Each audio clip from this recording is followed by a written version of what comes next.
All right, hello everybody. I'm meteorologist Greg D. along with Natalie Walters, Pat Walker, the gang all here. You don't get to see that very often. We're talking about snow chances coming up for Friday morning.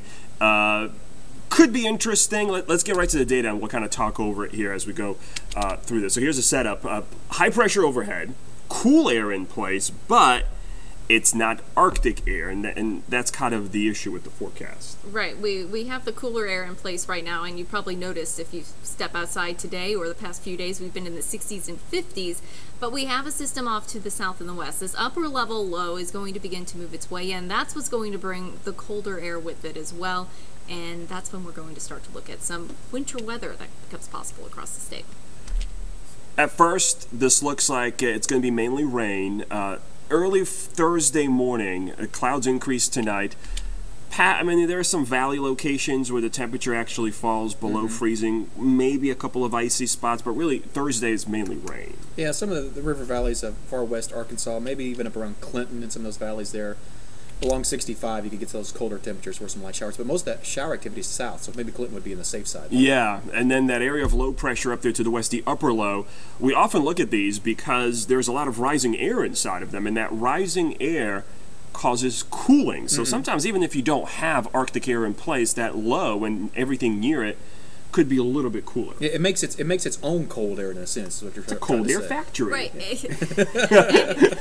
it's funny how you can clearly see it here on the forecast track where it's going to be how that rain just switches to snow in parts of New Mexico and into West Texas as well. And then that's a system that's going to head in our direction as well. So here's the model that is most promising if you like the snow. This is the NAM model. As we go into Thursday morning, here's what Pat was alluding to. This one has the moisture a little farther north. Looks like the Ouachitas, Pat, out there, western Arkansas, could be early in the morning, maybe a little bit of sleet or freezing rain. Yeah, Mount Ida, maybe down to Murfreesboro, maybe even that area too. Could be a little bit of icy stuff. Now that then goes to mainly rain as all of us go into the 40s. Some of it could be heavy. The interesting part is when that upper low that Natalie was showing you moves in on Friday morning. Here's what happens now. This upper system's overhead. And notice there's rain to the west and rain to the east, and this is what Natalie and Pat are alluding to, is that where that upper low tracks, there is going to be a little bit of extra cold air, and the presence of that cold air there could be enough to change some of the rain or mix it with snow. Now, the temperatures at this point in the mid-30s wouldn't really support a lot of accumulation. And it would be a really wet snow. Very wet, right? Great for snowballs, of course. But of course, even the surface temperature has very little to do for will it actually be snow or not. It could actually be snowing. Natalie, you and I were talking for quite some time without actually much accumulating. Right. And we were talking also about maybe the colder air kind of coming down with that snow as well, and then maybe starting to see it accumulate just a little bit. But right now, as far as accumulation goes, it doesn't look like much.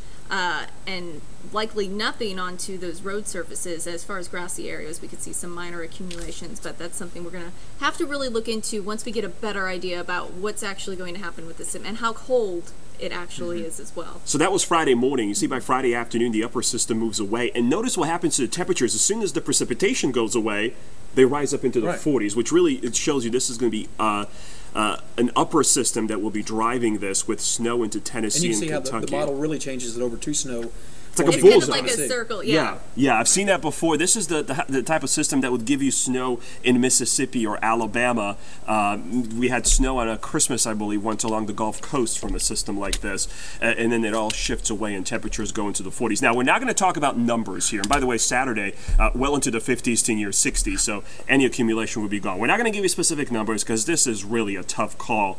But these are areas where the model is picking up on potential accumulations in the gray there. And you see that includes central, southern Arkansas, track, and in this case, guys, I think elevation will have something to do with it as well. And that's why I think maybe the models are picking up some of these higher elevations, northern Pope, northern that's Faulkner. Really high up there. Yeah, that's an elevation snow because when you are higher up, you're closer to the cold air aloft. Right. And you're more likely to see the stuff stick. And that's what, if we were to look at a profile of the temperature of the atmosphere, we have temperatures below freezing until really right before you hit the surface when temperatures rise above freezing. So that's what we're looking at right here. And in those higher elevations, that's where we could see the temperatures at freezing. Mena, Waldron, at Highway 71 corridor there, and then the track of the upper low itself, if it tracks from Texarkana to, let's say, West Memphis, underneath that track, you know, this could be one of those deals where the roads are wet, but you've got a slushy inch on the grass, or maybe you know, on a flower bed in the garden, that type of a deal coming up on Friday morning into Friday afternoon. So well. There I go, hiding there behind the blue here on this weather update. Now. I hit that clicker there. Let's go back to the first. Can we go to the first graphic? Oh, I don't think we'll be able to do it. Yeah, but this side. There I am. You'll see us there. We're going to post updates throughout the rest of the day. Pat's on Twitter and Facebook. I'm on Twitter and Facebook. Natalie as well. New model information coming in this afternoon. We'll kind of see how things track. But there could be a little bit of slush in some of the backyards Friday morning. If it comes down pretty heavily, you know, if you get enough, if it